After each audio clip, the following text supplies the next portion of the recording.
my friends. Today we're going to read the story of Fletcher and the Springtime Blossoms.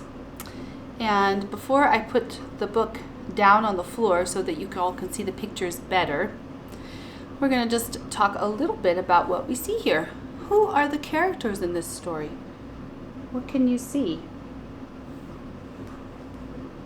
Maybe the shine on it is a little bit much, but hopefully you can see there is a little fox and some butterflies.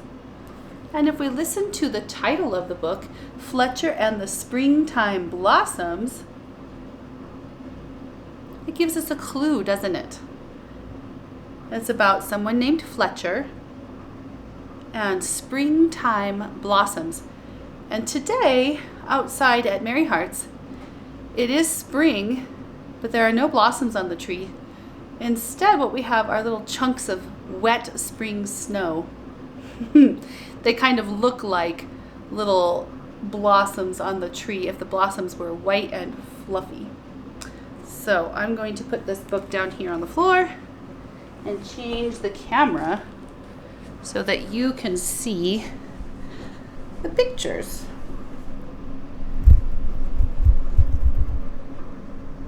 I'm learning how to do this. Here we go. You can see there are pieces of tape on the floor. Put those there. Let's see here. I'm going to change the focus. Maybe even scooch this up just a little.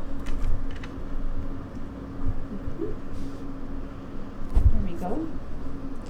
Probably getting blurrier and blurrier. And now it's getting clearer. Now we can see the book. Fletcher and the Springtime Blossoms. This story is by Julia Rawlinson, and the pictures were painted by Tiffany Beek. Julia and Tiffany made this book together.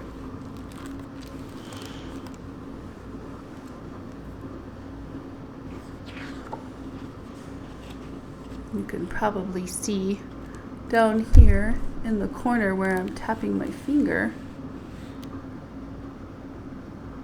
there is a picture of some birds. And they're putting something in something else. Can you tell what that is?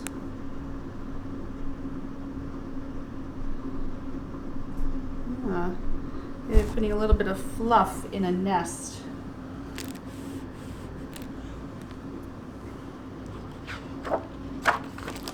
Something anyway, something white in their beaks. Fletcher and the Springtime Blossoms. Fletcher has a little flower in his paw, and he's tilting his face up. See what he's looking at? Yeah, a butterfly, that's right. And the birds are here on the ground. The woods were full of the chirping, bustling, sing-song sounds of spring. Fletcher bounced along with his nose in the air, sniffing the just burst buds of flowers and playing chase with the butterflies. With his head spinning with sights and sounds. What does Fletcher pulling? Yeah, you can see what he has in his paw. Like a little wagon or cart or something. That's my guess. You might have a different guess. He tumbled happily down the hill into the sunny orchard. But when he picked himself up from the ground, he couldn't believe his eyes.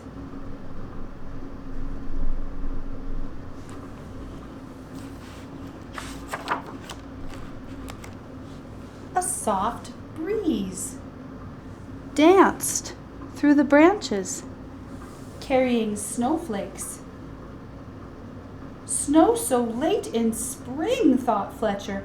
It will be too cold for the buds and butterflies. There's no time to lose. No time to lose. Looking for someone to tell, he trotted back up the hill and past a pair of birds cooing on a branch.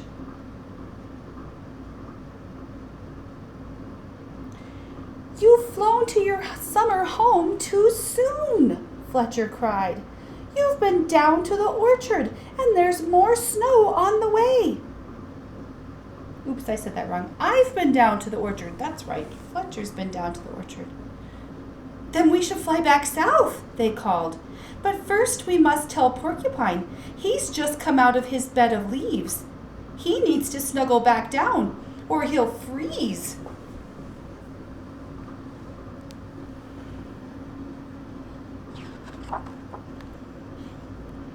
Fletcher and the birds found Porcupine stretching and scratching. There's snow on the way, panted Fletcher. I saw it in the orchard. It will be too cold for the butterflies. The birds will need to fly south, and you must hide away. Then I should crawl back into my bed, snuffled Porcupine sadly. But first we must tell Squirrel that he needs to hunt for food. He's eaten his winter store of nuts. He'll need to find some more.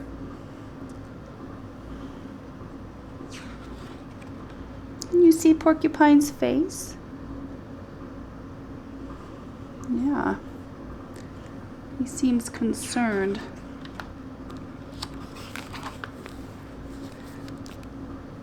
Fletcher, the birds, and Porcupine found Squirrel scampering after sunbeams. Snow is blowing in from the orchard, gasped Fletcher. It will be too cold for the butterflies. The birds will need to fly south. Poor Porcupine must go back to bed, and you must find some food. You're right. I've eaten my spring feast, said Squirrel. And all my stores are gone. But before I hunt for more, we need to tell the rabbits to munch as much grass as they can before the snow falls. Fletcher, the birds, Porcupine, and Squirrel hurried off again. The rabbits were rolling down the hill next to their burrow.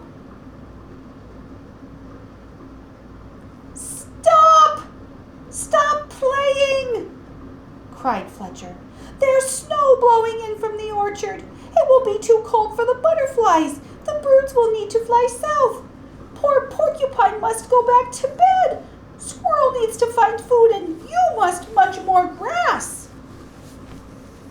Whoa, before we eat, said the rabbits, staggering dizzily to their feet. Let's go and play in the snow. So the rabbits hoppity-roly-poly plopped down the hill, through the woods. They were chased by Squirrel, Porcupine, the birds, and a bouncy, full of importance fox, all the way to the orchard, where the ground was white with blossoms!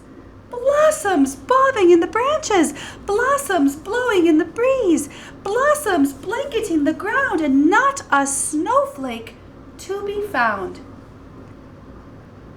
Those are blossoms, not snow, the animals cried. Fletcher blinked and rubbed his eyes, feeling very silly. But then the animals scooped up pawfuls and clawfuls of blossoms from the ground. and covered him in a tickly shower of fluttering white petals. Fletcher and his friends ran and played between the trees until at last they all collapsed in a blossomy, soft, white heap. Then the birds fluttered back to their branch with beakfuls of blossoms to line their nest. Porcupine snuffled off up the slope, his quills dotted with tiny white petals. Squirrel went chasing up and down trees after snow-white petals dancing in the breeze. And the rabbits bounced back up the hill with blossoms to brighten their burrow. But Fletcher just lay smiling in his soft bed of petals, watching the blossoming branches bobbing overhead.